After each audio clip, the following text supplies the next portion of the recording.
दोस्तों, आपने महाभारत से संबंधित कई कहानियाँ और कई किस्से सुने होंगे, पर आज की इस वीडियो में मैं आपको बताऊंगा शकुनी परिवार की कहानी के बारे में कि महाभारत के युद्ध से पहले जो शकुनी परिवार या शकुनी कुल हुआ करता था। तो आज की इस वीडियो में मैं आपको शकुनी परिवार की कहानी के बारे में बताऊंगा, तो वीडियो को शुरू से लेकर अंत तक जरूर देखना। तो चलते हैं और शुरू करते हैं अपनी वीडियो।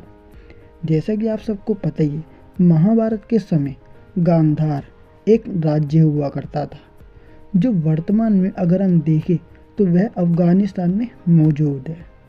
उस समय गांधार के राजा गंधर्व नरेश थे। उनकी एक पुत्री हुई जिनका नाम गांधार राज्य के नाम पर ही रखा गया था और उनका नाम था गांधारी। गंधर्व नरेश का एक पुत्र भी था जिनका नाम शकुनी था, जो आगे चलकर गांधार के राजकुमार बने। एक समय की बात है जब हस्तिनापुर के राजा, जिनका नाम था धृतराष्ट्र, उनके लिए भीष्म पितामह वधु मतलब कि वाइफ ढूंढ रहे थे। जब गांधारी बड़ी हुई तो हस्तिनापुर से भीष्म पितामह ने गांधार नरेश को संदेश भेजा और गांधार पहुंच गए।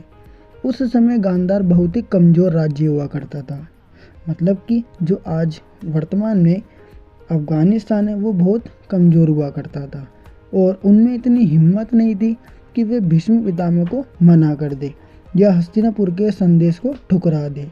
इसलिए गांधार नरेश चुप रहे और उन्होंने गांधारी का विवाह धृतराष्ट्र से करवा दिया।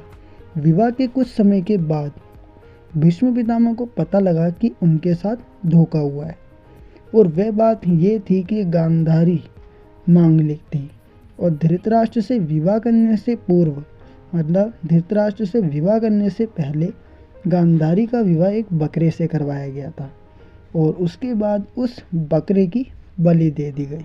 ऐसा माना जाता है कि जिनका मंगल भारी होता है तो विवाह के बाद उसके पति या उसकी मृत्यु हो जाती है। इसलिए इसको टालने के लिए कभी पेड़ से, कभी नारियल से, तो कभी बकरे से विवाह करवा दिया जाता है और उसकी बलि दे दी जाती है ताकि ये विपदा टाली जा सके। लेकिन जैसे ये बात भीष्म पितामह को पता चली तो उन्हें लगा कि उनके साथ धोखा हुआ है। फिर भीष्म पितामह ने गांधार नरेश को एक संदेश भेजा और संदेश यह था कि आप हमारे हस्तिनापुर अपने कुलवे के साथ आइए, मतलब जितने भी आपके रिश्तेदार हैं, संबंधी हैं, उनके साथ आइए, हम आपका अतिथि सत्कार करना चाहते हैं।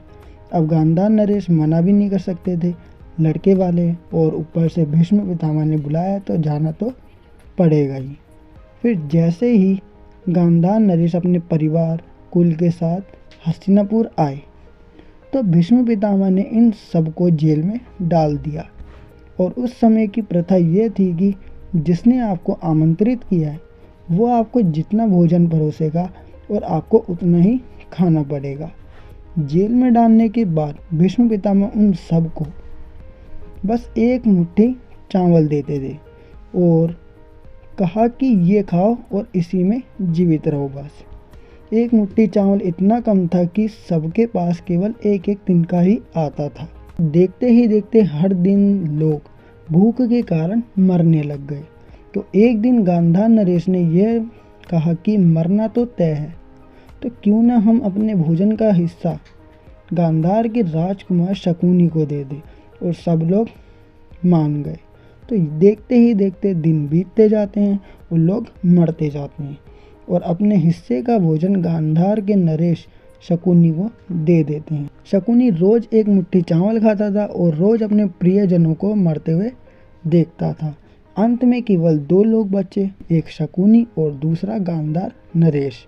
गांधार नरेश बहुत ही बूढ़े और कमज़ोर हो चुके थे और एक दिन वह शकुनी से कहते हैं कि मैं तुम्हें एक तोहफा देना चाहता हूँ, उठो और मेरे पास आओ।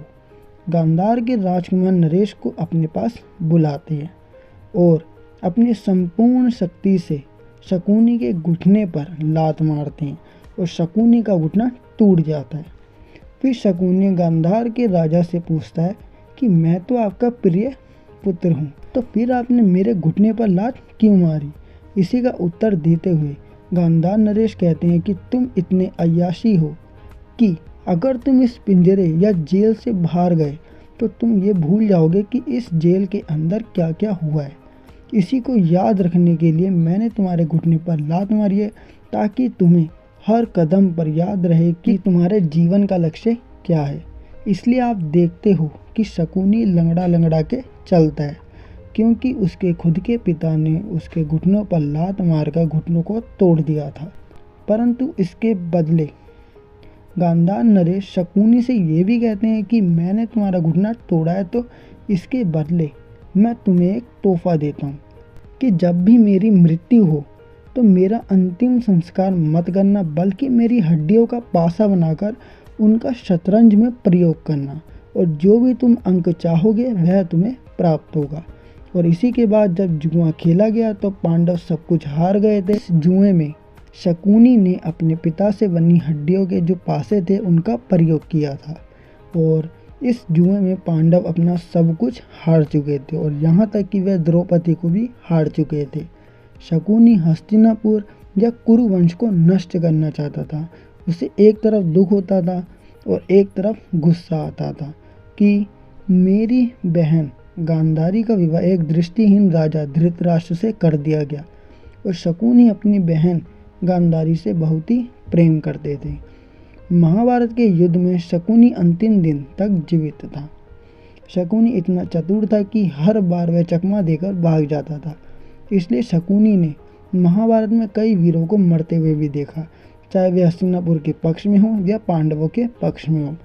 शकुनी ने भीष्म पितामह को बाणों की शैया पर भी देखा और गुरु द्रोण का सर धड़ से अलग होते भी देखा। दुशासन को गंदी तरह से मारकर मृत्यु के घाट पहुंचाना तथा कौरवों का सर्वनाश होते हुए देखकर अंदर से शकुनी बहुत ही खुश हुए कि जो वे चाहते थे वह पूर्ण हो रहा है। युद्ध के 18वें दिन शकुनी का सामना सहदेव से हुआ। सहदेव पांचों पांडवों में बहुत ही ज्ञानी थे। वे ये भी जानते थे कि शकुनी ही वह व्यक्ति है जिसने कौरवों को पांडवों के खिलाफ भड़काया है। इस समय सहदेव ने शकुनी को समझाया कि वह युद्ध छोड़ दे और गांधार वापस लौट जाए और वहां राज करे। और उस समय शकुनी को पछतावा हुआ और सहदेव को पूरी कहानी वह बताने लगे। उसने इस जन्म में जितने भी दुष्कर्म किए वह सभी सहदेव को बताने लगे। गांधारी का विवाह धृतराष्ट्र से होना, भीम को जहर देकर मारने की कोशिश करना, लाक्षागृह में जो भी घटनाएं घटी और न जाने कितने दुष्कर्म किए, ये सब सहदेव को उन्होंने बता दिए। और शकुनी इस बोझ को लेकर अब नहीं जीना चाहते थे, इसलिए शकुनी ने सहदेव पर बाण चलाना शुरू कर दिए और सहदेव ने शकुनी को मृत्यु के घाट उतार दिया। शकुनी ने अपने पिता को दिया वो वचन पूरा कर दिया, और इतने पाप करने के बाद भी माना जाता है कि मृत्यु के बाद शकुनी को स्वर्ग प्राप्त हुआ।